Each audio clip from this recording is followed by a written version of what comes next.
السلام عليكم ورحمة الله وبركاته.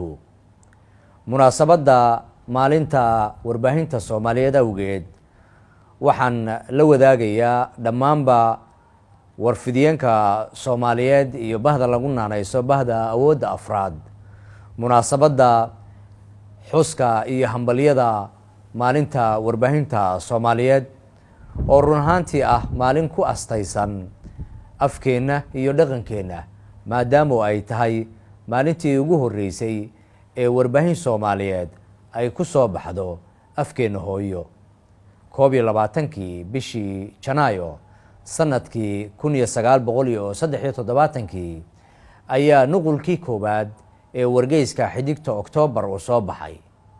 subaxaas muwaadin kasta oo awooda oo Soomaaliyeed waxa uu u xirxidhay sidii uu ku heli lahaa nuqul ka mid ah wargeyskii Xiddigta Oktoobar.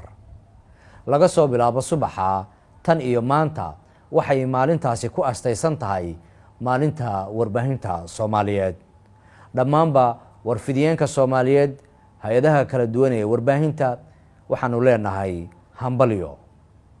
maanta warbaahinta Soomaaliyeed waxay maraysaa meel wanaagsan waxaana kor u kacay qiimaha wadaniyadda iyaga oo warfidiyeenku qayb lixaad leh kaga jira horumarka dowladnimada iyo wacyigelinta bulshada.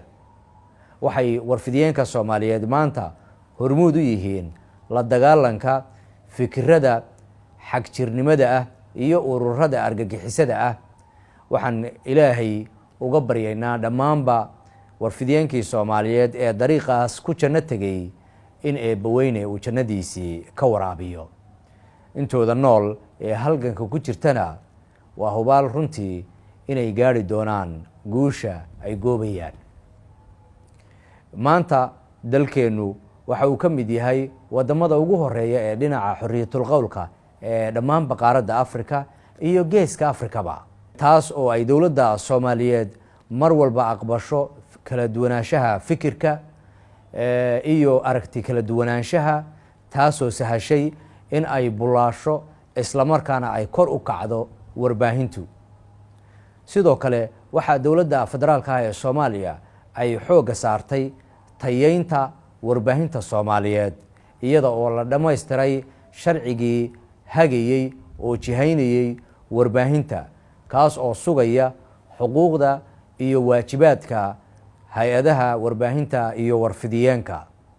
waxaa taa barbar socda wacyiga iyo waayaha warfidiyeenka Soomaaliyeed oo kor u kacay iyaga oo qayb lixaad leh ka ah dowladnimada.